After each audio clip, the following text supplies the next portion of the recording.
Yo, what's going on? This is No Labels Podcast. I am your host, Willie G, and this is the queen herself. Welcome back. You know what I'm saying? What's happening? What's They've been asking, what's going on? Life. And we got David. Audrey, he didn't say my name. Yeah. Y'all forgot. It's been a while. See? It's been a while. But See? I'm Audrey.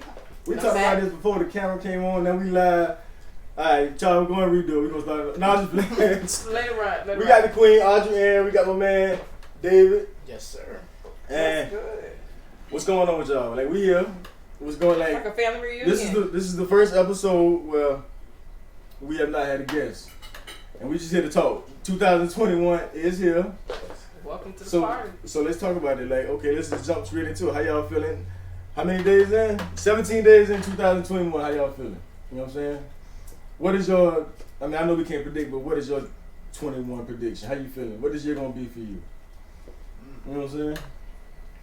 Anything? 21 for me is a year of like kind of,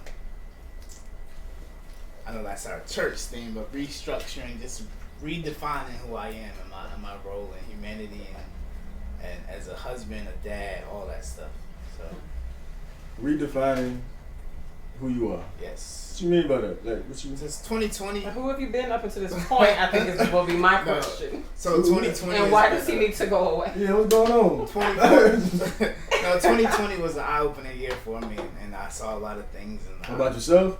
About myself and just certain things. I'll just leave it at that. That's real. No, that's real. So 21 is kind of redefining who I am, what space I'm in, and really just redefining family life for me, because 2020 showed me something as far as family life that I hadn't been able to experience prior to it. That is true. I think that's true for everybody. Yeah. That's a fact. I mean, I wasn't expecting all that off That's real. surface level. I That's thought surface level. I thought you were gonna say like get a 6-pack or something like that. That's on the way too. I take a 4-pack. If I get a 4-pack, I'm not greedy. 4, just You 4. gonna get a 4-pack? So that's your 20. I still need them 2 drinks. I still need to be able to have a 2 drink minimum. That's your 21 prediction. The 4-pack. That's what you're doing. I mean, I would like to. So here's the thing. I do want to pick up a physical hobby, and I also opt to not keep it surface at the 4-pack, but I would like one. But one of the things that it was different. My family dynamic is different from you guys. So I was like, so in quarantine and shut down, it was just me in the house by myself. So it wasn't. That's kind of crazy though. Yeah. Like, how was that? It was interesting. It was nice at times. I'm kind of a homebody, so I didn't really mind it as much. But then the this dependency on social media or something, or phone call or Zoom to have another interaction with a person. That's a fact too. Because I had maybe 2 people that might come by my house, period. And so if I didn't make a phone call or receive a phone call or go online, there was no other human interaction. So that was, I mean, I didn't mind it, but I became more aware that that's what it was. Yeah. But I don't mind being by myself. I'm good company. I love being by myself. But so it's just a lot of time with just me, and as far as like even defining self, when you're sitting with yourself, like these thoughts are all mine. There's not unless I'm taking in a lot of social media, I could tell the difference between which thoughts were mine. Mm-hmm. Like, do I really like this? The thing, like when you're sitting home and nobody's fighting over the TV, you watch things you really enjoy watching. Yeah. And so you get stuck in a series. Wow, I really like this, or just certain things like that. But then also time with God and listening, and then really practicing, having that time to really hone in on some other aspects of my gift that I didn't really know were as big as they were. That was fun, and it's still growing. But back to the 4-pack, one of the things I do have physical goals. Double back to the 4-pack. Because where some of my physical goals come in, because one of the things that I was in fellowship with the Holy Spirit about, and one of the things he asked is like, well, Audrey, make sure you're giving your gift its best shot. Oh, that's dope. And so, I got that. Like if my gift is writing and communication and speaking and all the things that I even dream for myself and want to do, it's just like, well, what are you doing to give your gift its best shot? So if, for example, I got a book coming out, I could put it out now, or I could send it through several rounds of editing because I need it to be excellent. I trust the message but people got to go through so many layers. They got to go through marketing. They got to go through a cover. They got to go through all that before they ever get to the message in the book. And so the message is perfect. It's God. But am I doing my thing? But then also, what if I need to travel? Am I physically healthy enough to travel? You know, am I doing everything? Do my outfits come together appropriately for the occasion?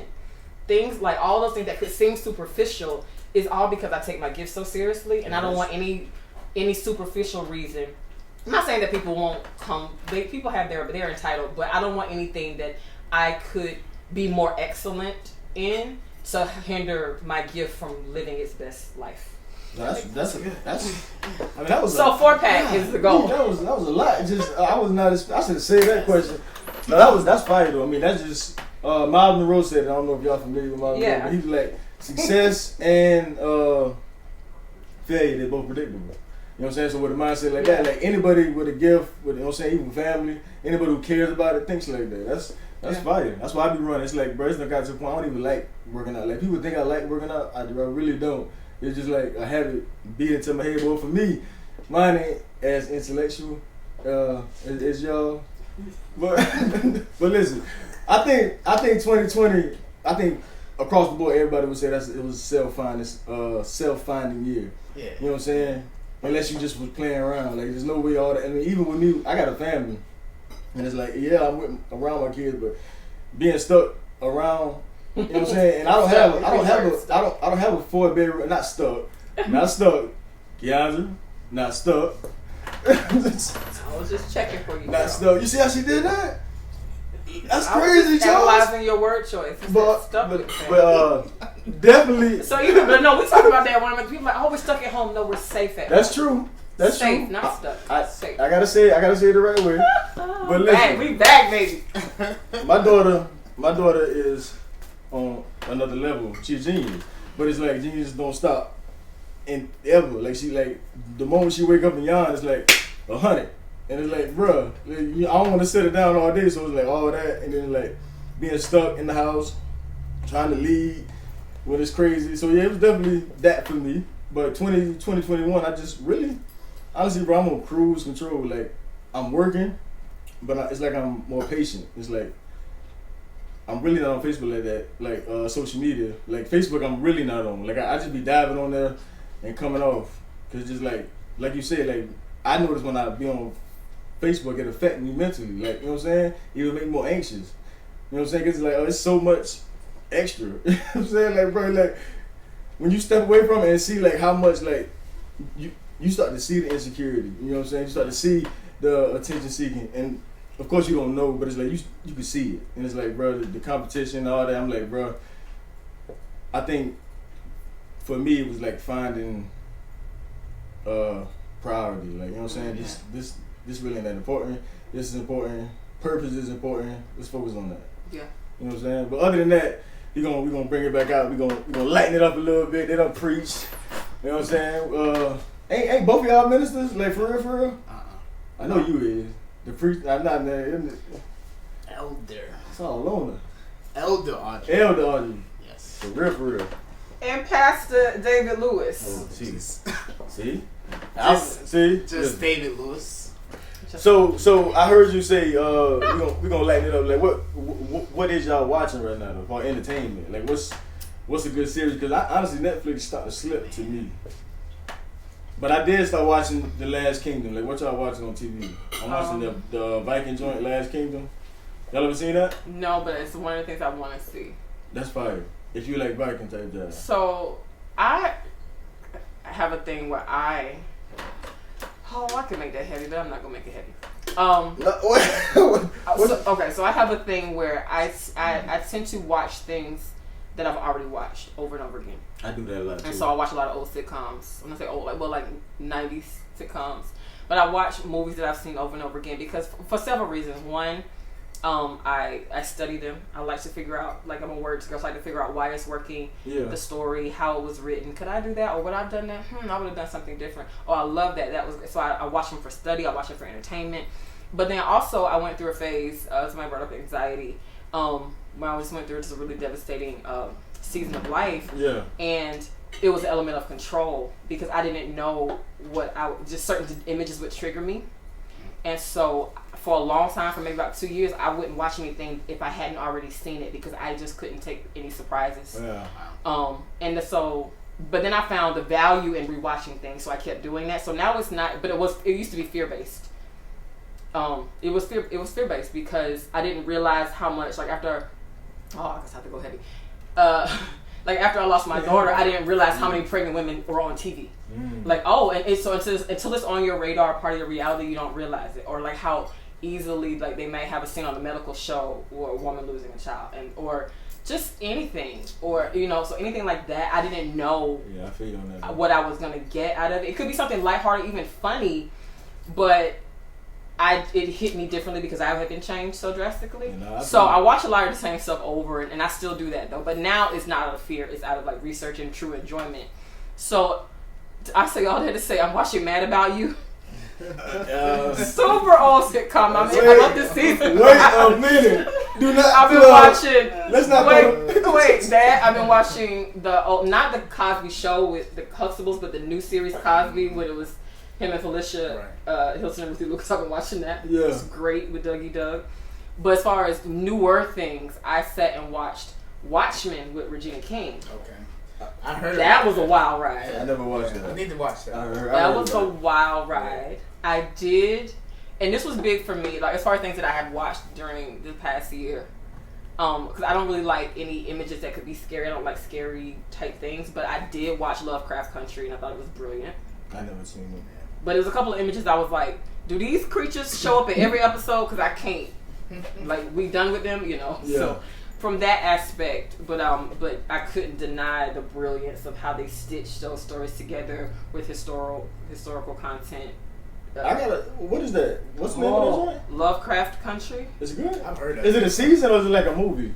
It's a series, but it's only one season out. Yeah, that was great. I do feel you what you just said. I mean, about the like not watching stuff, because like now, Keandra watching Grey's Anatomy, but like 2 years ago, I hate Grey's Anatomy.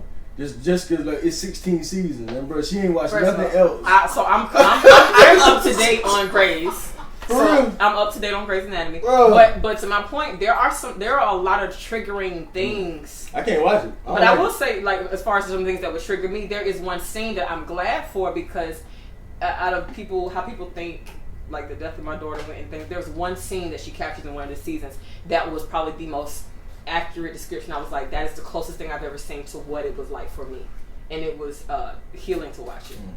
But there are some episodes like, I don't need to see that one again ever. I don't like it. I'm like, bro. Now, things that are on the docket, I'm going to watch one of them tonight. I know it's going to be heavy. American Skin. Okay. Did you just watch it? I didn't watch it. And then One Night, Night in Miami. One Night in Miami. American Skin sound like I want to watch that too. So those are the two things. American Skin sound like a documentary. And then I want to go back and pick up the series Little Fires Everywhere with Kerry Washington. I don't really watch TV like that, but But I watch the same stuff because I can't sit. I have to pay attention because of the way I watch TV. Yeah. And so the reason I could put stuff on that I've seen is because I can do other things. I can do like design work or editing work. Maybe not original writing because I need the thoughts to be clear. So instrumentals help with that. But I need something I don't have to sit and watch and pay attention to so I can You gotta do multi-time. Yeah, I be this, but Grey's Anatomy is ridiculous, bro. It's amazing. I thought, what that everybody was talking about, dang, with the dragons, it had like 8 seasons. Game of Thrones. I thought that was the top show until I realized I started watching Game of Thrones. Game of Thrones was dope. It is, but at somewhere I just kind of fizzled off. I did too. I ain't finished it. I got and maybe because I wasn't watching it with the masses until it would already ended by the time I started. And I was like, is there a guide for this? Who is there? You know, how games like Clue have like a synopsis or like here's, I was like, is there a guide? Wait, who are the houses? Who runs this house? What is going on? This is whose brother, but also this person's father. And what? Yeah. I needed and people were like, just hang in there. Yeah. And I was like, no, somebody give me the cheat codes. I need to know. Bro, that's how crazy. That's how. And so somewhere along the way, after the dragon had her babies, I got to the dragon part. I fell off. I got to the. Did you finish those? I finished. I binge watched. After the whole Dothraki thing. husband, like he had It was died, good, and the dragon lady had her babies and went through the fight. That was long, but Grayson, man, listen, she been watching 24/7, like every free time she watches. I'm like, bro, what season you on? What season? I'm on season. We're on 16 or 17, but I'm caught up. Bro, I'm on season 7. I'm like 7, bro. I need to go see. I need to see if Karasik gonna make it. Everybody in Hollywood. Is Gray gonna wake up? Everybody in Hollywood has came through Grey's Anatomy, bro. Everybody coming up. I seen everybody so far. It's the 7th season. I done seen the girl that played the vice president on Scandal. Yeah. Well, now I will say this because all that's Shonda Land. So Shonda does. If you watch Grey's Anatomy, you'll see some of her casting for Scandal that became. I did see. I saw. And a lot then of if you watch Scandal, you'll see some of that same in How to Get Away with Murder. That is true. It's a very what I call the Adam Sandler effect. Like this is my crew, and I'm gonna use my crew. So that's the squad. Yeah. Okay, I got so. Same one who did Scandal did Grey's Anatomy. Yes. Okay. Shonda How you know that? Shonda Rhimes, and also Bridgerton, which I haven't watched. But she's responsible, and I just trust Shonda at this point, so I'll watch it. Yeah, she done made all that. She official. Yeah. But it's ridiculous. I be so glad, bro. Like 16 seasons. Like, bro, like you gotta watch another movie or something. Like at this point, it's a primetime soap opera. It is. It's like, bro, it's the live. What you watching, man? Oh, I'm making a mess. I actually been on Amazon TV. It's a show called The Boys. How was this? What did you watch? I haven't watched season 2. The Boys? The Boys. It's The Boys? Laz Alonso. Yes. I don't know other people, but it's a spin on superheroes, and I love superheroes. I'm gonna be real. Y'all seen Ragnarok on Netflix? Ragnarok? Yeah. Like it's a follow up to Thor? See, I'm a nerd. Some of Thor? Right. No, they got like a season. Like, I mean, I know that. Well, I know what Ragnarok is. Yeah. But there's also WandaVision. You seen the commercials for WandaVision? I feel like I'm not gonna love it, but I'm you see what they're doing with it? How are they her vision? I don't like genie. I love genie type of. It's like they're going back into old movies and sitcoms. What are they doing? I don't know. I guess we'll have to wait and see. They're saying there's a lot of Easter eggs as far as the Hydra thing and the MCU. I don't know what y'all talking about. Right I'm waiting. Same thing with Ragnarok. That's like a Thor, like a series spin-off for Thor. WandaVision is a series with Vision and Wanda from the Avengers. It's a spin-off, but like none of the Marvel. It's like a spin-off in like one of them kind countries. of like the Angels it's like an underground. No, it ain't like big. It's not big. It ain't like big. It's like somebody coming up and got approved for the second season. They like over there in Norway or something like that. Okay. So it's like this all the gods like Thor and all them. They done had Ragnarok. All of them done died. Now they got this young boy who I guess like the reincarnation of Thor or something like that. That's interesting. And the whole first season he finding out who he is. It's crazy. And now I feel like I love the genesis of a thing. So I like backstory. I like to know how people got what they got. Yeah. Like Batman Begins and stuff like that. The Boys, I haven't watched season 2. Because they were saying it's gonna be like more gory, and I don't necessarily think it needs to be more gory for the stories to live. I was like, more after they let that girl go out the cage, more after they rip homegirl's hands off. Yeah, it gets more glory. Hold on, what is it? And Homelander is that dude. What is y'all watching?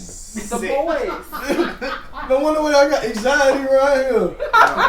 You gotta watch it. The Boys. I'm not watching The Boys. If y'all watch Game of Thrones, after they rip Buddy's throat clean out, That was gangster though.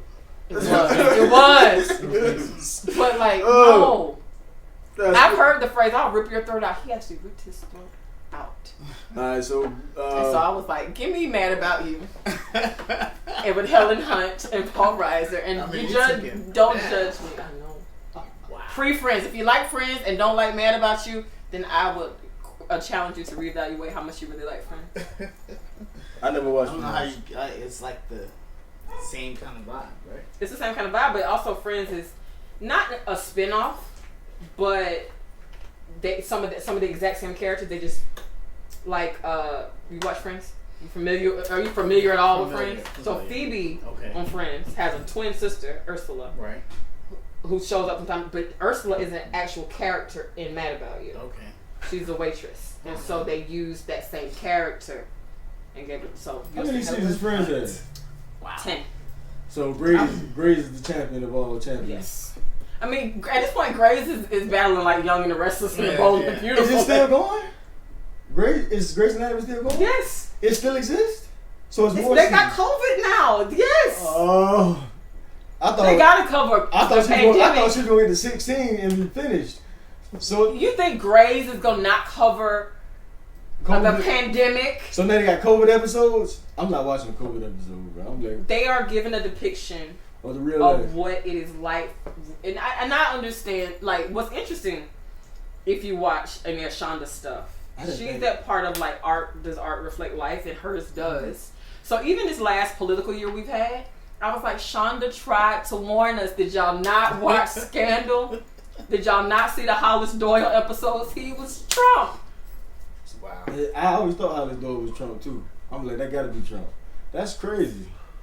But they wrote those ahead of it, so it became kind of spooky. Like, she did an interview. I'm glad she's doing a thing. I'm kind of disappointed that it's going to continue. I didn't Grace? Yeah, I thought it was like over with. I thought it was like, one of them. Grace still got new episodes. What's the longest standing TV series? It gotta be Grace. It gotta be, bro. Modern, it's gotta be Grace. Yeah. That job's ridiculous. I was about to say Bobby Jones. Bro. When they Bobby Jones. I met Bobby Jones years ago, and he was really. I love Bobby Jones, but not nearly as much as Bobby Jones loves Bobby Jones. No, the killer. This the killer, bro. Like, shoot. Everybody did this. Randomly waking up at 4 o'clock in the morning, hearing that man scream. Thomas Kearney. Huh? Thomas Kearney, yeah. Yeah. But, okay. Yeah, 4 o'clock in the morning. Yeah. All right, so wait. So longest running TV shows. Gotta be Grey's. Grey's is number 8. You know what? I forgot about South Park. I forgot about the stories. South Park. The Simpsons is number 1. The Simpsons still exist? 1989 to present. They still making new episodes? Number 2. Yep. Law and Order Special Victims Unit. Okay. 1999. That is true. Gunsmoke apparently went from 1955 to 1975, so 20. Law and Order, 1990 to 2010. Lassie, come through Lassie. Lassie still exists. 19 seasons from 54 to 71. No way. It's not Right going behind no more. Lassie, tied for 19, Family Guy. And they're going to pass them because they're still going. 99 to present. I didn't realize Family Guy started in 99. Bro, I do remember watching it in high school. Family Guy changed the game, bro. Yeah. NCIS, which is me and my daddy's favorite. NCIS, 2003 to present. So they're up in like 16, 17. Is Gibbs still there? Yeah. I don't think I'll survive without Gibbs. Abby left.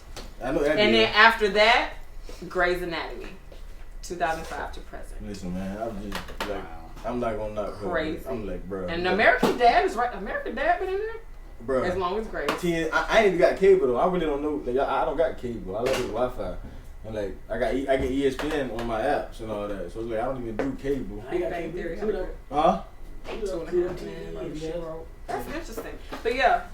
Cheers and Frasier, both 11. Frasier is like my favorite sitcom. I used to hate Cheers, bro. I watched all 11 seasons at least 11 times. And Cheers?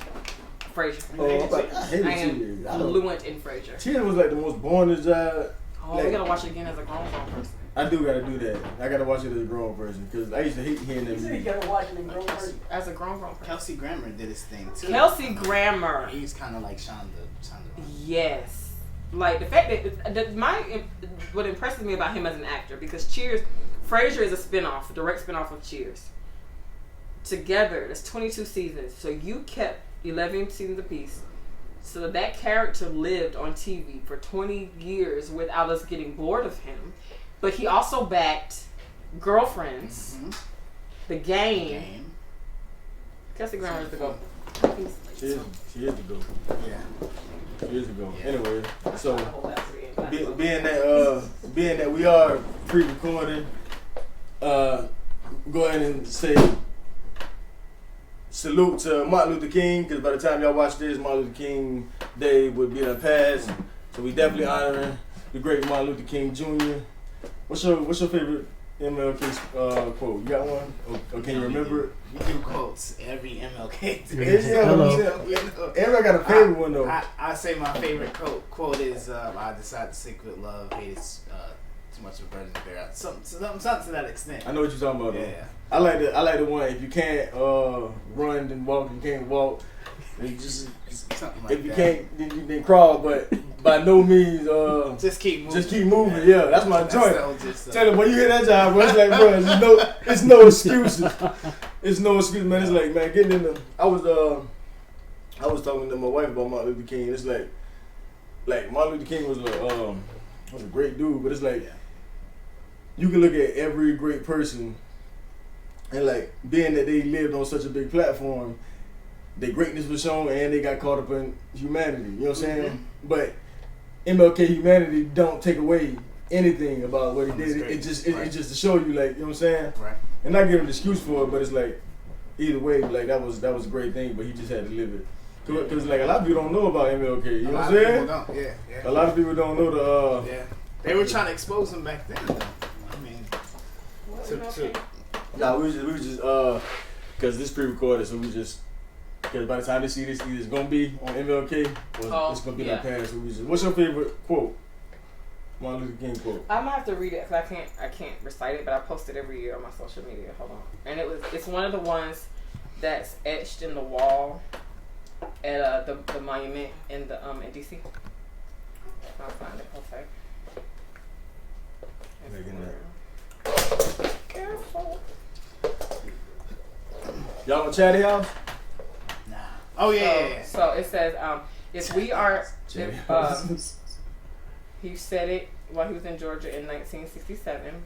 Martin Luther King said, if we are to have peace on earth, our loyalties must become ecumenical rather than sectional. Our loyalties must transcend our race, our tribe, our class, and our nation. And this means we must develop a world perspective. So that's one I'm connected with. That's powerful. Let me ask you a question about MLK. So like, I'm gonna ask both of you guys, but especially I really want to hear your answer. About MLK? Yeah. Just a question in general, just regarding MLK. So MLK, like I said, had this huge platform, devoted his life to civil rights and basic civil rights for human beings, all human beings, but ultimately was a martyr. Mm-hmm. So, this leads me to this question: is you as a father, husband, would you live your life to better humanity, be world renowned in what you do, but sacrifice that family time and not be able to be at home with your kids, and ultimately you become a martyr? Like, would you kind of what's more important, bettering your family at home, living your family life, or living for that cause? Oh, that is insane. What is you doing today? What is No, This is a reunion. That's a question. What's up? Listen, everybody coming in. That's a question that I think I think it's a great question. that is a good question. Love dogs. So, of course, Jesus. Okay, I gotta be careful with that, because it's like, okay, of course, I would have to say, like, what would I think is more important? Of course. I don't. What is the question? Would you be willing to kind of, not necessarily forsake, but Go have less. not have the full family life and But Would you be willing to make the sacrifice? right, the sacrifice. But I'm trying to help you out because it's not like which one is more important. I don't want you to have to I think got about you. which one. I got you. But I like, got you. do you think that the cause is worth the sacrifice? Right. Because in order to fully commit to the cause, You have to. you will have to. It Sacrifice. I'm is. trying to help you out. Yeah. See, I'm not. That was I'm not. that was see, dope. I thank appreciate that. I appreciate that. You know what I'm I'm here for saying? the team. I know it's So some kind of that's why I'm like, shit. It's listen, like I heard the whole statement, but let's extract the question. it's some kind of It's shit. not about which one's more important, It's but would you be willing are to? we willing Is it worth to it? sacrifice? It is if that's like if it's real, like if it's something like what he died for. It's like you have to be willing. It's almost this is what I carry my this is the mentality that I have. It's like, okay, yeah. It's the same way Nelson Mandela said 26 years in the prison, you know what I'm saying, for his conviction. And it's like, yeah. Like in order for that vision to come across, and I'm talking about like some real life, like some real life job. I ain't talking about for a career. You know what I'm saying? Yeah, for a cause. But for a cause, you have to. Other than that, like you have to be. you have to go in it prepared to die. You know what I'm saying? In order, like, I don't think you can.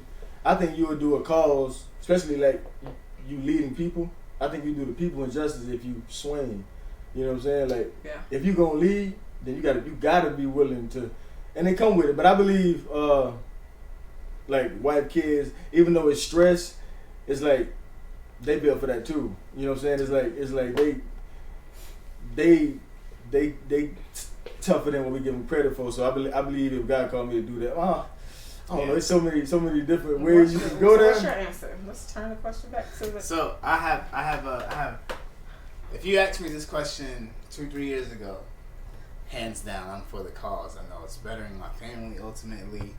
I'm willing to put it all on the line and I make that sacrifice. If you ask me that now, I know how you feel. And I have to give it some serious thought because my way of bettering this world could be raising upstanding children to be, positive members of society. My son could be the one that mentors someone that changes the world, or he could be the one that changes the world. So, asking me that now, it's a tough one now. I would really struggle with it now. But 2 or 3 years ago, I would have been my mindset was in a different place, and I remember strictly like devoting a period of my life to bettering like youth. I remember I put that. I was very intentional about that. But now. I mean, I would have to like. The cause is for me, so it's like, what's the cause? You know what I'm saying? It's like, right. What's the cause? What are we talking about? Yeah, I think that does play a part. A phrase, something keeps coming to my mind. It's from a Dave Chappelle interview. I think he was on Inside the Actor Studio or something, and he was saying that his father said to him, he's like, okay, if you want this life, whatever, he's like, I'm gonna tell you now, name your price first, and so you know it, and if it ever gets too expensive, back out. Yeah. So that's one aspect to think of. It's just like I watch certain things, and again, I have a different family dynamic, and so sometimes I'm sure that informs how I think about things, because sometimes I have the thought of, you know what, and it's especially hard for mothers, I think, because mothers like go all in for the kids usually, but it's hard. It's a hard sentence sometimes for mothers to hear, and I've said it before. But you are the most important person in your life. That's true. Your kids aren't. They may be some of the most heavy influences, but if you aren't living your life, then like you are the most important person in your life. And that's not from a selfish aspect. No, that's just fact and truth. Right. So if you aren't at your best self, then that affects them. So I'm not saying that their impact is as heavy as it is and should be, but you are, and your purpose, you gotta, only God knows the fullness of that. And I know for me, again, it's like, I remember the shift that happened in my mind and my whole emotional being when I got pregnant. It's like, oh, everything is for this girl. And then she's not here. And I had to really, because I was like, oh, I don't need to have a reason to live anymore, because I had put all of my reason for existence into her. And then when she was gone, it's just like, I had to really get with God, like, why am I even still here? So there has to be some level of purpose that no matter what my family life is, what my career is like, I was put here to do a thing, and I have to do that thing. Now, I also admit, like, have y'all seen Self-Made, that Madam C.J. Walker? I seen that. Saw it? That was good too. I really liked it too, but I also recognize things that don't resonate with me. And one of the things in there that it stood out to me because of how I do see family. I saw parts where I was like, I don't know if I would have made that decision, because I thought I love the way it was depicted, because in the movie her husband was extremely supportive. He was. But she pretty much was like, whatever, if you ain't on board, I ain't with you. And I thought, I was like, I don't want to sacrifice the people closest to me for something that there could have been a way to have a both. You know what I'm saying? So I feel like there are certain things that aren't worth the sacrifice of family or friendship. I do think that the cause determines the level of sacrifice. Well, I'm gonna be like, that's real, because I live like that, and it's just like if it's gonna for a good place to see it is with pastors. you know. And my father's a pastor. Like, I've come from that lineage and that spiritual legacy. And my grandfather and all those people have been ministers and missionaries and pastors and preachers. And, you know, you'll hear a lot now, like, when your first ministry is at your home, if you feel like, and that really is a truth to that. And so, whereas your ministry calling may not be a lifelong calling, or your pastoral calling might not, but you said till death do us part to your wife. And so if this thing is weighing on this thing, then you have a decision to make. But so what you were saying earlier, I do think that you trust the perfection of God. If he gave you this purpose and also you this wife, she's built for it too. Yeah. You know, if he gave you this purpose and you this wife and kids, then they're built for it too. You know, even though there might be resistance from time to time. It's gonna be a part, because it's like. But again, I'm single with no kids. So what do I know? So what? We just gonna never mind, David. Let me get my track. Listen, I love your first statement. Just living to your fullest purpose and God's purpose, and us to do all to do something. So certainly he does equip the family to be able to handle it. Mm-hmm. But my selfish will or what I want to do will be in the way, obviously, and I'm not at that point of like fully. I'm gonna be real. Surrendering to what God wants me to do. I can't lie to you. And that's a good place to be. So, that's truth. You can say that. Yeah. You know what I'm saying? God can work with that. It's just when you know what I'm saying? So, I want you to say what you're going to say, but I also have a question. Okay. Let me go first. You gonna remember it? You gonna be good? I think so. Man, I forgot what I was about to say. Oh, No, about I did learn that. It was like you have to be, because like I live with this mentality. When it's all said and done with, I gotta go before God by myself. Yeah. And if I don't do whatever I'm supposed to do, then you know what I'm saying? And I count the same way. Like, even though we won, it's like, you know what I'm saying? Like, I will never stop. Like, whatever it is that you feel like you need to do, I'm gonna help. You know what I'm saying? I'm gonna give my advice. You know what I'm saying? But like, we may be one, but our relationship with God is separate. Like, that's hers. I don't get in the middle of it, you know what I'm saying? Like, early on, I kind of caught myself trying to be Mr. Pastor, and God hit me in the back of the head. Jake said one time, he said, like, her relationship with God is my business. I said, oh. Yeah, you gotta learn that, dude, because like, boy, I was like, okay, Lord. Basically, it was like, hey, fam, hey, ain't none your business over there. Hey, you focus on you. But it's like, I do that. Like, I tell Kendra that all the time. Like, the worst thing you can do for our kids is own them, because once you own, like I tell God all the time, like, these are yours, and I love them. I try to love them that I'm human like you. I see my little daughter, and at that moment I know for a fact that, you know what I'm saying, it's gonna be my life. You know what I'm saying? I would give everything for her, but it's like I raise them in a way to, like, they're not mine. It's hard to explain, because I know, like, it's like, of course they're my baby, but it's like, okay, God, like, my little boy like to draw, so everything about his life, I'm like crafting, like, I'm not telling him what to do. Okay, he like to draw. I start getting him. I'm basically trying to figure out, you know what I'm saying? Okay, what is he? You know what I'm saying? And then I'm basically feeding that. You know what I'm saying? Okay, but it's like, if I own him, like, he's mine. You know what I'm saying? Then you think you get to shape him, and then I'm in charge of protection. You know what I'm saying? And it's like, you know what I'm saying? I'm like, your kids, you protect them, and that's the mentality. Because other than that, I go crazy. Yeah. But what was your question? Because I know you about to hit him. You know what I'm saying? So you said you feel like you're not fully committed to what God wants you, God's called you to do. So I guess my question, because I went through a feeling of that for a long time, and I had to just ask myself the same question I'm gonna ask you. What do you feel like God is calling you to do that you're resisting so much? And not the specific thing, and I'll keep talking so you don't feel like all the way put on the spot. But I remember asking God, because I knew, because I was born into a rich spiritual legacy, like my family's teachers, preachers, ministers, missionaries, all these things. Same. And I was just like, it's one of those things, like, you know it's inevitable that you're gonna do it, but it's just like, ugh, God can call me to do something I want to do. But what I've learned is that God is too wise for that, and so He built the desire to fulfill the purpose into the thing He calls you to do. He built into the thing He calls you to do the desire to do it.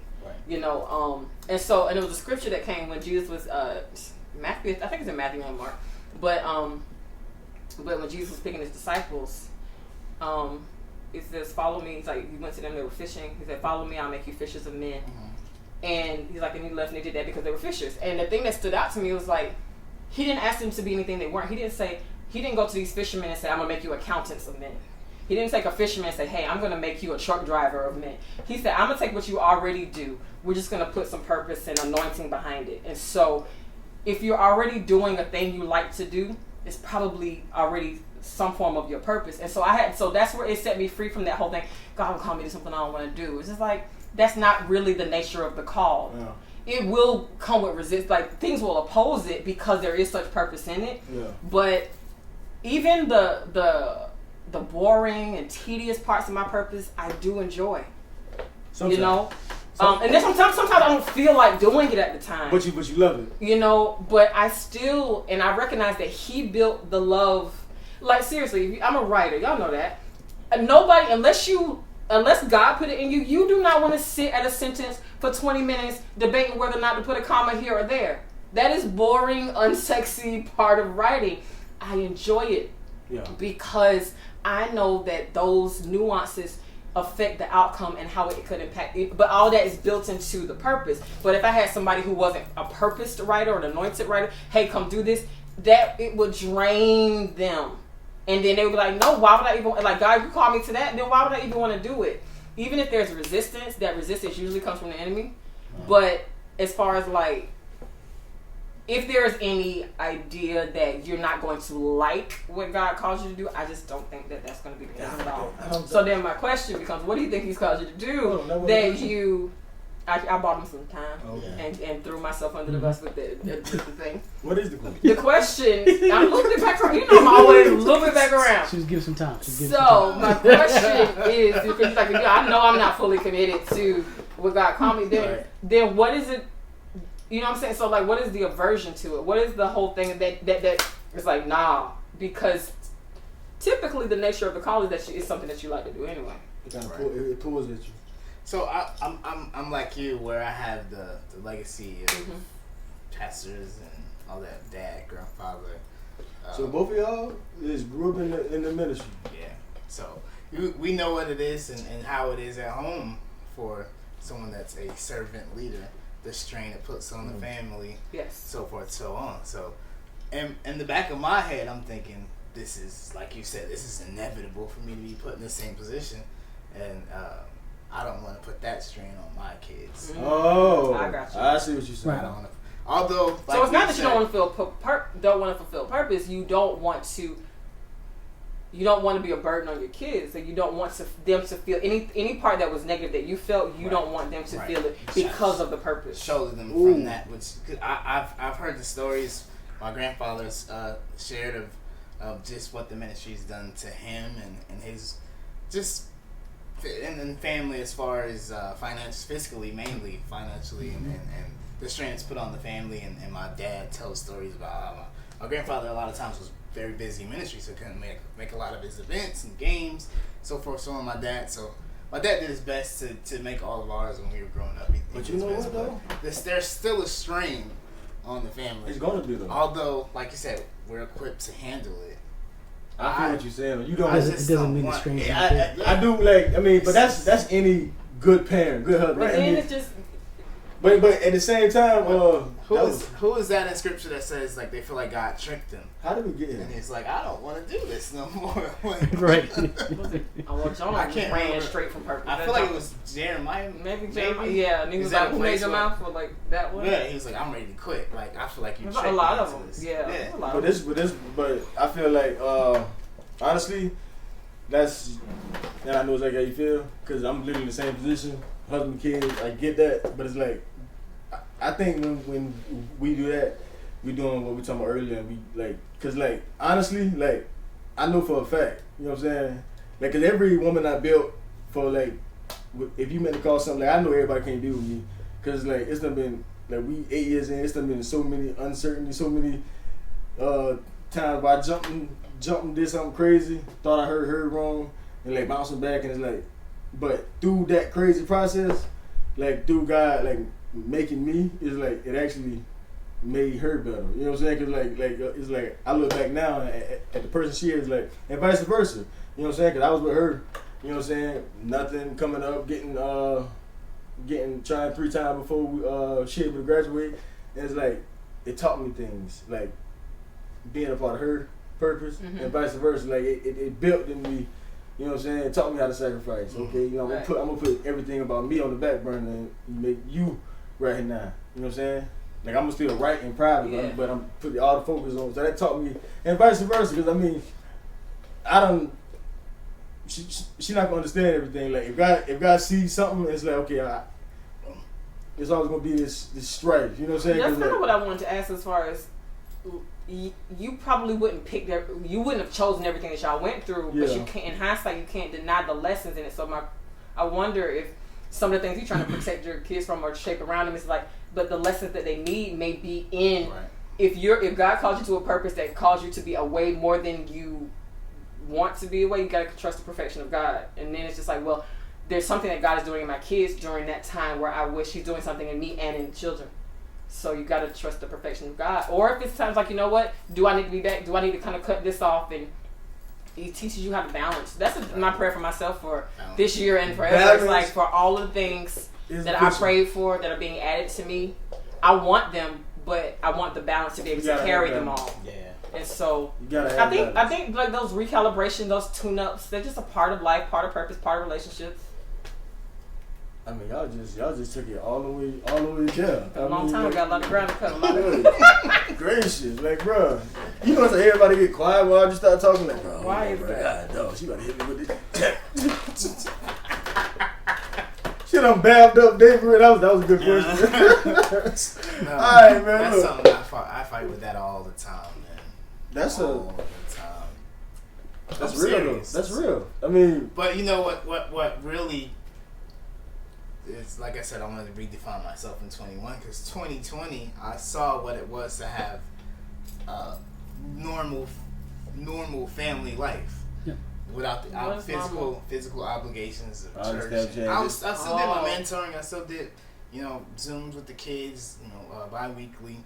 I still had that, but it was from the comfort of my home whenever I wanted to do it. Yeah. So for the first time in since I can remember, I didn't have an obligation to something, and that was a beautiful thing. It was. I ain't gonna lie. Beautiful. It's like you're trying to cry. You're trying to tear. For real. Man, listen, man, y'all done took it to the service. We got the offering. We're gonna put cash apps on each corner of the screen. We got the offering cup. Just go ahead, you know what I'm saying? Touch on each face, Audrey or David, however you want to do it. Man, look. Yeah, crazy. I gotta at least run it by. You know what I'm saying? Because we gotta at least touch the storm in the Capitol and how y'all feel about that. And being that we are believers, being that we do give our perspective, like I'm gonna be real. Like it's a rough position. Like it's kind of an awkward position. You know what I'm saying? To be African American, to be a believer in American society right now. You know what I'm saying? Like, what's your thoughts on the Capitol? We ain't gotta stay on it for long, but we just gotta like. Bruh, the job was that's gonna be in the history book. Like I can see 10 years from now, people open up the history books and seeing people climbing up the Capitol. Yeah. That'd be the picture they got in the history book. One of those people's grandkids is gonna see that. For real. What y'all how y'all felt when y'all seen that? For real, real talk. Cause I ain't gonna lie, it's been a lot of craziness. 21. Of course, I'm gonna keep it positive, but 21 starting up crazy. I literally seen a pastor. It was on Facebook. I don't know him, but he was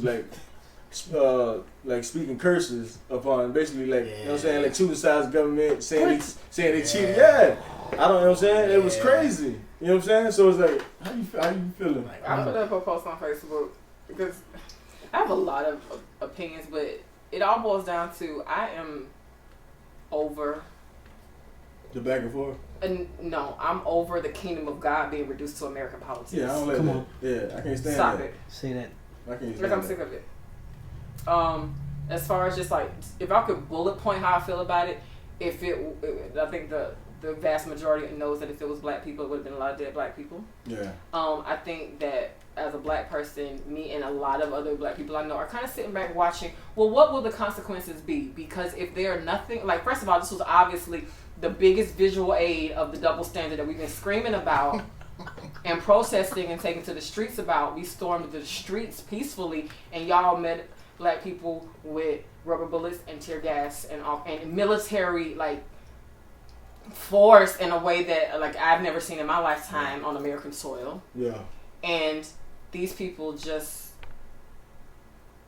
scaled the wall, and they sat in the Speaker of the House's desk and took her mail and went on social media and bragged about it. And so I think it's awful. But also, as a black person, you're like, so what y'all gonna do about that? Because y'all killing black people at home and in their bed sleep. That was the number one question. So what? And then just like, what are we doing? Because how do we look internationally? Y'all gotta stop sugarcoating what y'all calling these people. Just say terrorists, say domestic terrorists. It gets to the point it's beyond offensive. But the sad part is black people, we used to it.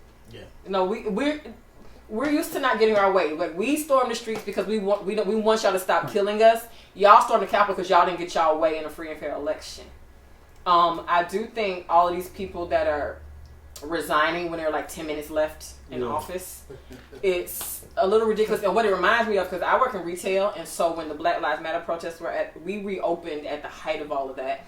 And so all these businesses were putting out these statements. They had our store put up a sign, you know, and it just interesting things that we did for George Floyd and Black Lives Matter. But then it kind of went away, and my what it looks like to me with all these people resigning, it reminds me of what was going on with retailers, because what it looked like is that I think there were some that obviously, no, this is our stand. Like Ben and Jerry, like they very clear about their stand on racial injustice. Ben and Jerry came out. But there are some that I think just want to distance themselves from fault. And so all these people that are all these Republicans that have been enabling 45 for 4 years, and the one to double down on the rhetoric that no, this was a rigged election when they knew it wasn't. I think now you think your party or your position is in danger, so now you want to distance yourself from fault because you didn't know it was going to go as far as it did unless you were one of the people who helped to orchestrate it. You know, so I just feel like it's just all political. I think it's also. And I remember I was talking to a friend earlier today, and I was recalling a civics and global issues class from college, and of course I'm a words girl and I strip things down to definition, but two definitions that stood out because I liked them because they were their simplest form. It's like definition for politics: who gets what, when, and how. And these people are protective of their position, their power, the definition of power, the ability of A to get B to do something that B would not otherwise do. I think it's politics and power. And I think people feel like their political position is being threatened and their political power, or they're just whatever, the life power is being threatened. And now they want to distance themselves from fault. And at the end of the day, black people just want to live. That's it, man. Just make it simple. And so, as a black person, I'm watching to see what the repercussions are. Not just as a black person, but also as an American. Like, what do we look like internationally to people who don't like this country? We look bad. We look sloppy. Y'all just break in like that. Oh, that house won't get hit again. You know, and so it's just a lot. It's a lot. You know. That was a bad look, but it's done. Like, I just had to touch on. I really ain't got too much to say. Like, it was self-explanatory. It was like, yeah, it is what it is. Like, wow. You know what I'm saying? I think everybody first explanation was like, wow. And I heard an interview where they were talking like some of the lawyers, like high-end lawyers, are going to defend the guy that was in like the horns and crazy village people and stuff, and defend these people and how they're speaking. Like, well, this man, you know, he has a family. He's not this person. I was like, well, at least he's alive to give his side. That's facts. You know, it's just like his mama complaining because he gets physically sick if he doesn't have organic food. At least he's alive. I seen that. It's about you. At least he can walk. Jacob Blake can't walk. I'm like, bro, you and the rest of the world need good food. Like, bro, we all. Are you serious? The food desert situation. But I mean, I just really. So what I would like to think a lot of the events of the recent events in 2021 and 2020 is. I think hopefully we have a better understanding of how we are being governed as citizens and how our government actually works and why local elections matter and how, like, it's not as easy as going to cast a ballot on November 3rd and we got a new president. It doesn't, like, there are so many steps to these processes. And, you know, the power of are red states Republican states, or are they just states with voter suppression? You know, our state went blue for the second time in my lifetime, but the first time in my voting life. You know, so I just think we have a better understanding as citizens of this country how we're being governed and how our government really works, and I think that's important because, to quote Barack Obama, the greatest office you can hold in America is citizen. I think I quoted Barack Obama. Is that Barack? I have no idea. I feel like I heard him say it. That means he said it.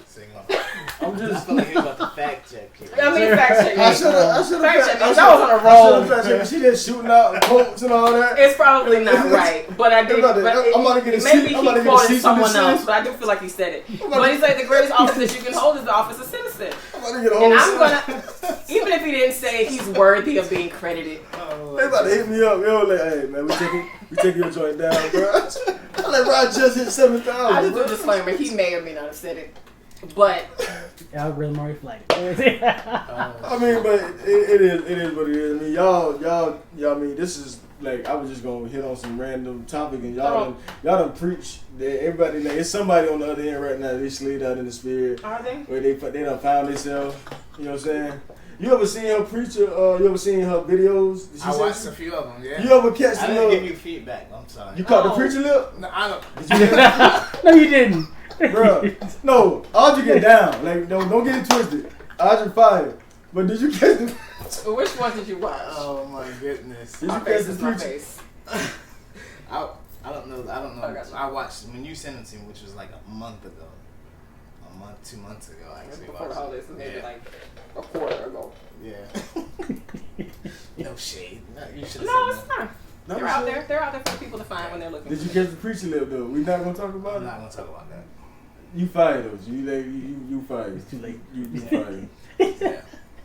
I love the word of God. I love words, and then especially God's Right, words. man. Right now, like I think, like writers. I think this is like a real key moment for writers, cause like It's creatives. whoever creatives in general. But as far as like Writers. writing history, you know what I'm saying? Cause like we look at like history is formed through the eyes of the ones who wrote it. You know what I'm saying? And you look at all kind of stuff. Like you look at everything we know about like being that I am watching Vikings. It got me to thinking. Everything we know about Vikings written was wrote by the people they were invaded. You know what I'm saying? Was wrote by the people who basically they came in, cause you know they in random towns everywhere, raiding and whatever, and everything we know about them was written through the eyes of the one they were basically conquering. I mean, But that's so it's like the power. That's why black people it was illegal for us to read or write, because if we told a version of slavery, if we told the version of civil rights movement in the 60s, I'm good, man. you know, if we told, like, that's why like all this, like all of a sudden surge of black stories, because we were silenced for so long, you know. And so even to I was again in a conversation earlier with a friend, while our country I think needs major police reform, I think we also need education reform. Yeah. Because How would you we reform are being taught American history through the eyes of colonizers who took it over. that's true. For real. You Like, know? so we only get one side of the story. Right. You We know what get the narrative that puts them in the best light usually. Right. I'm saying? And then you get a sprinkle, my mom called it like pepper sprinkles, black people, you get pepper sprinkles of the people that they just made it really hard to ignore them. Yeah. That's what I'm saying. So like, I've been talking to my friends. Like, I don't know. Like, I don't think America will suffer. Like, I think America's biggest problem will be race in the next maybe, you know what I'm saying, coming generations. I don't think it'll be like, I think all that's been like everything's being exposed. I'm thinking because like I tell people, it's really like one generation. Maybe, you know what I'm saying. Of course it's a mindset that is taught, but it's like it's really one stubborn generation who really don't want to let go of what it used to be. So And it's like people under that, like they be okay, they brought up in it, but they, you know what I'm saying, cats really not beginning to be like on that, like it ain't that big a deal. So- It's still systemic. Though. It's systemic, Yeah. it's taught. You know what I'm saying? That's what make it dangerous, a mindset. So of Which course makes it perpetual and It's gonna keep Yes. going. I have thoughts on that, but I think I'm gonna say it off, and if y'all approve it, we can talk about it on the next one. Okay. It might be a little too much. Please. But I do want to hear y'all. Basically that concept, but I put that concept in a different place, and I was like, Anyway, Yeah, you got what else on the everybody docket? interested. What you- They can tune in on the next episode. Okay. Yeah, I like that. Real men. What else? What's up? What else on the docket? What's up? Man, listen, look, what docket? I started out with the first thing I said was Martin Luther King, and then we ended up, where we at now? Where we at? I gave Martin Luther King some honor. David hit me with the question, what that was, like, were you just purpose? You know what I'm saying? I'm be thinking about that for the rest of the But night. you're still driving the car. That's right. You're still driving. I ain't the car. driving. You are. You not get the turn driving. signal, you already made the turn. We is in a boat right now. Listen, we got.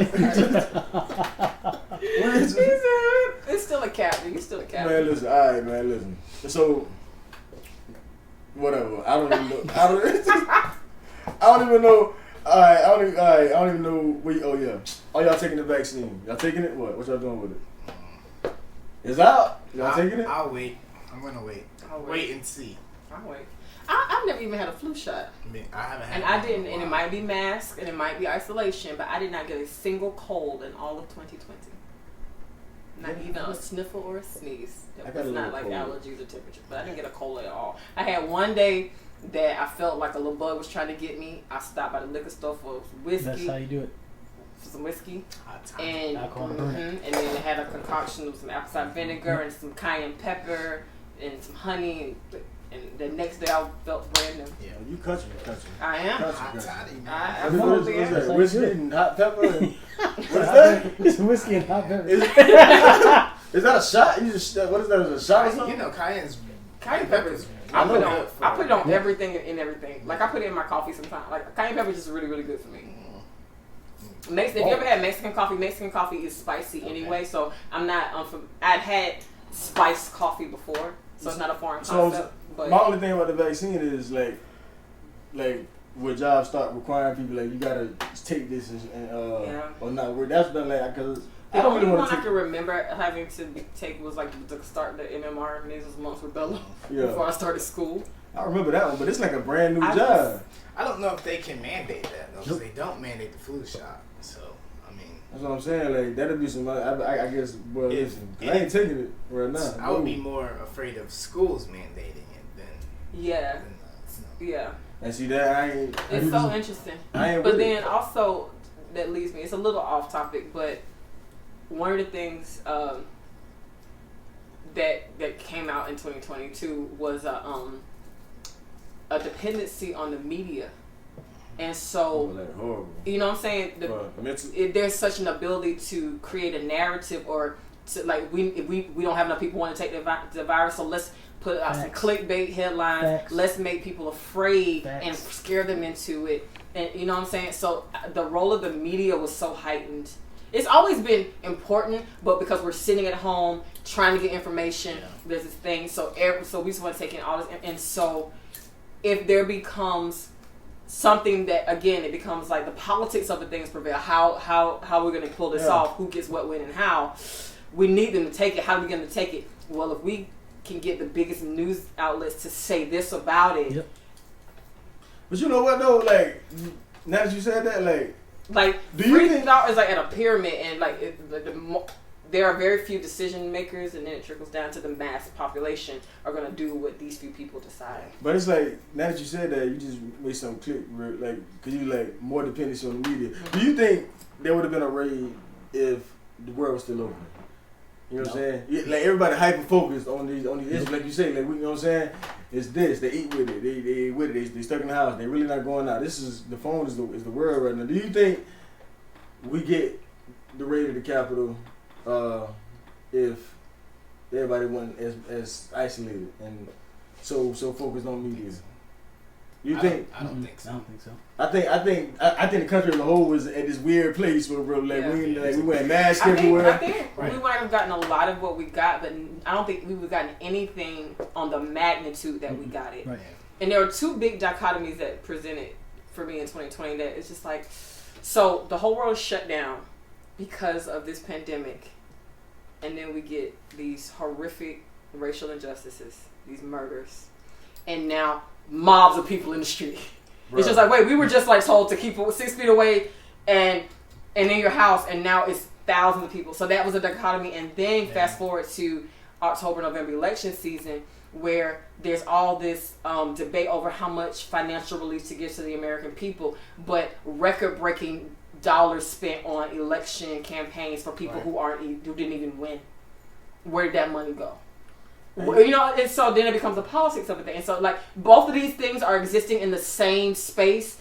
Record-breaking dollars for this, and then just scraps for this, and then no, it's imperative that we distance and stay inside and stay away from each other, and then protest. It's tripped me out just to see those dichotomies existing like that. That's why I say, like you say, media content. You know what I'm saying? That's why you got like everybody and their mama, like podcasts.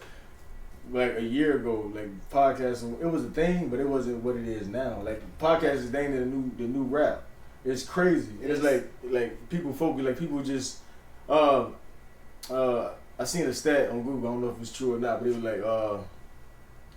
like we're like now like one of the most lonely generation. Like people are lonely. That's why people tune in to hear conversations and all that.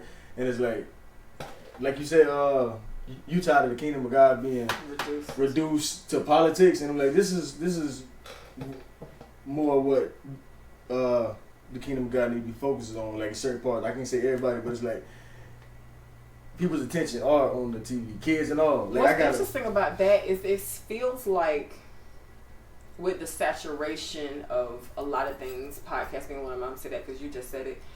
It's like we're trying to recreate the human experience instead of just living it. Ooh.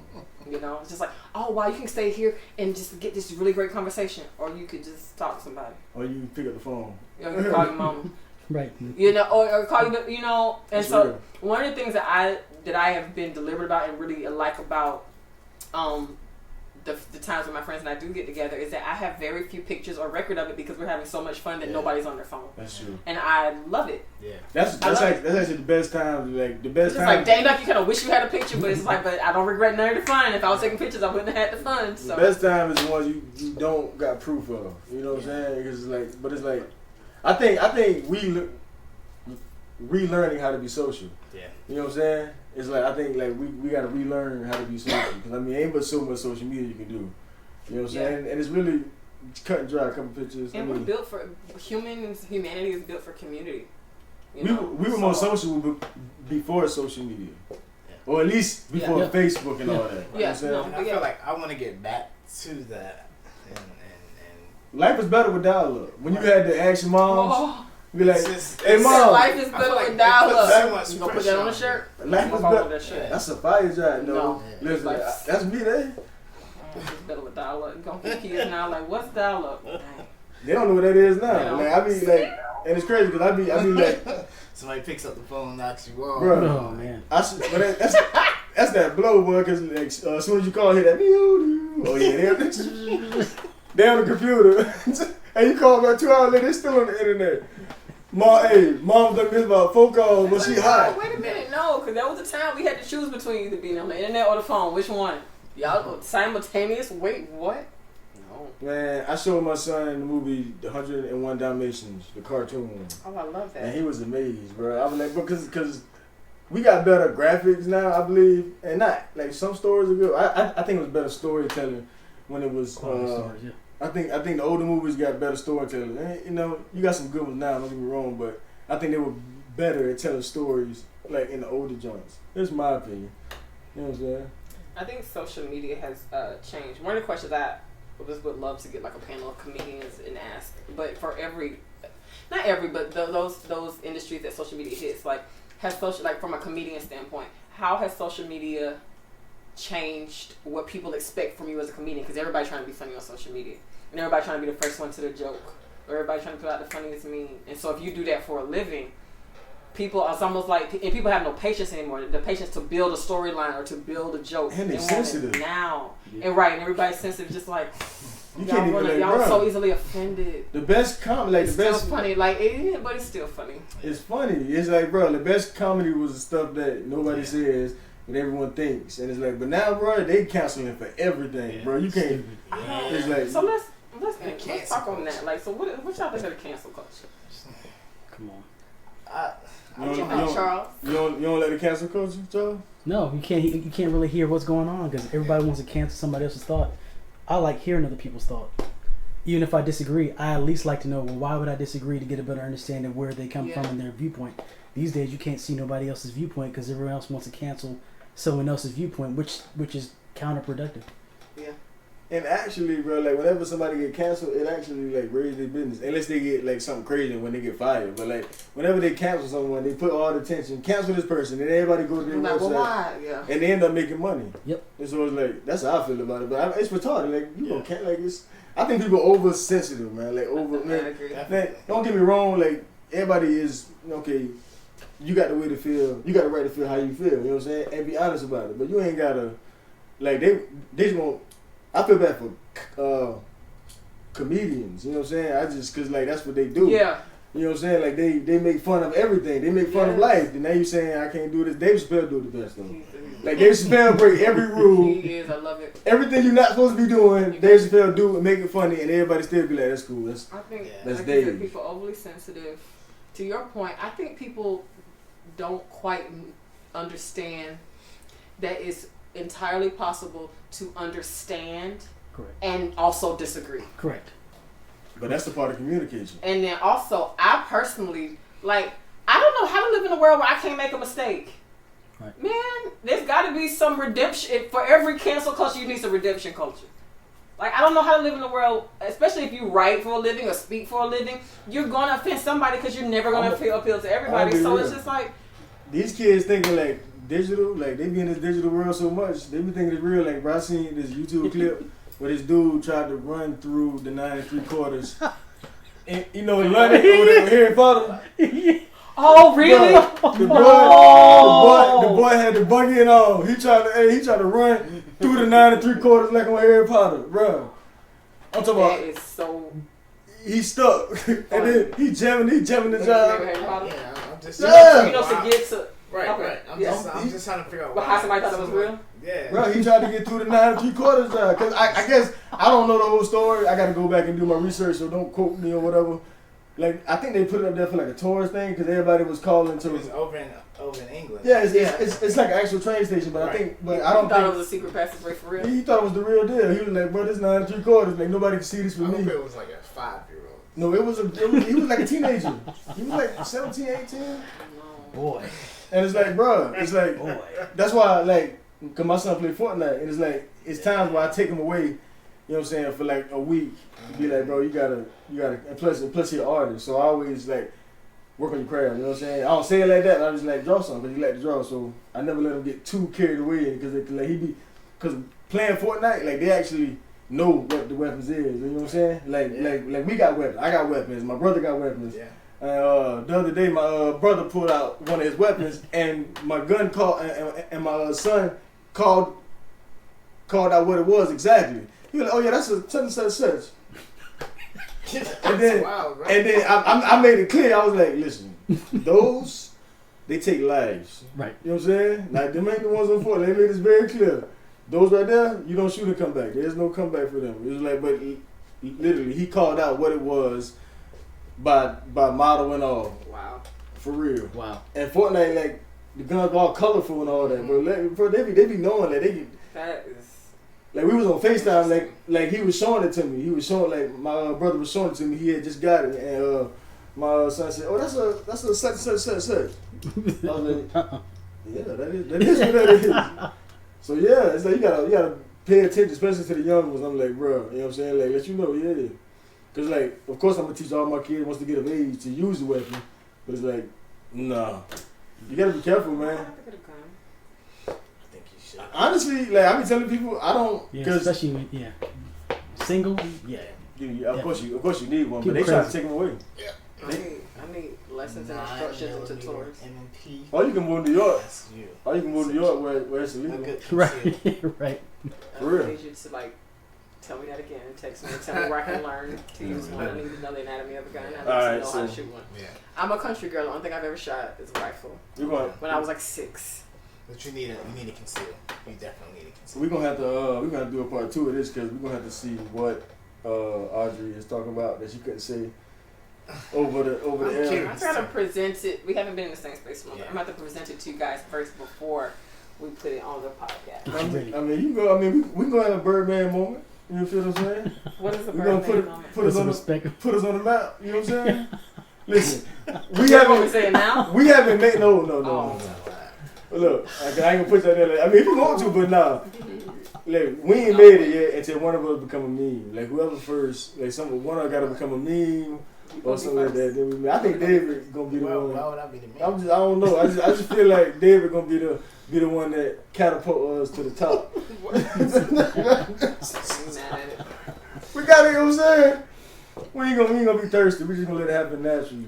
Cause honestly, I don't think you made it until somebody canceled you. It's like, bro, somebody gotta get in their feelings That's enough. gonna be me. I'm gonna cancel. Somebody gotta get in their feelings. Okay. Let me tell you how it's going. You know, tell you why it would be you if it is. Why it would be. Because we're very vocal, and you sit back and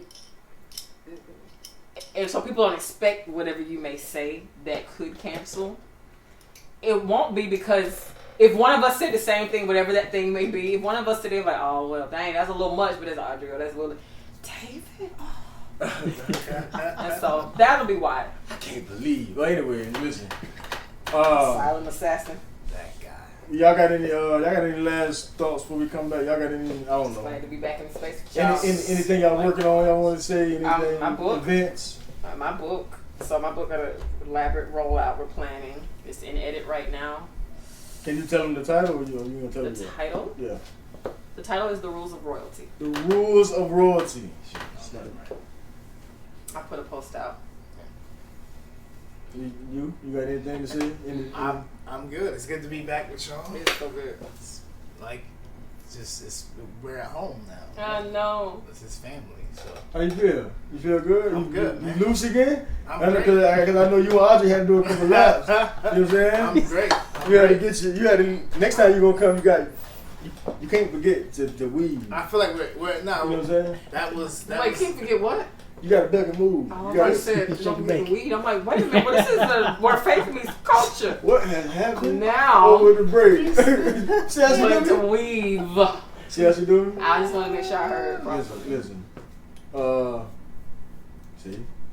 21 is the new year, so we're easing into this. So We're easing in. Yeah. All right, so this was the first of many, man. I don't know what I don't know what I'm gonna call this episode. But yeah, Home again. No Labels Podcast. I'm gonna see y'all later. We are out. We're out.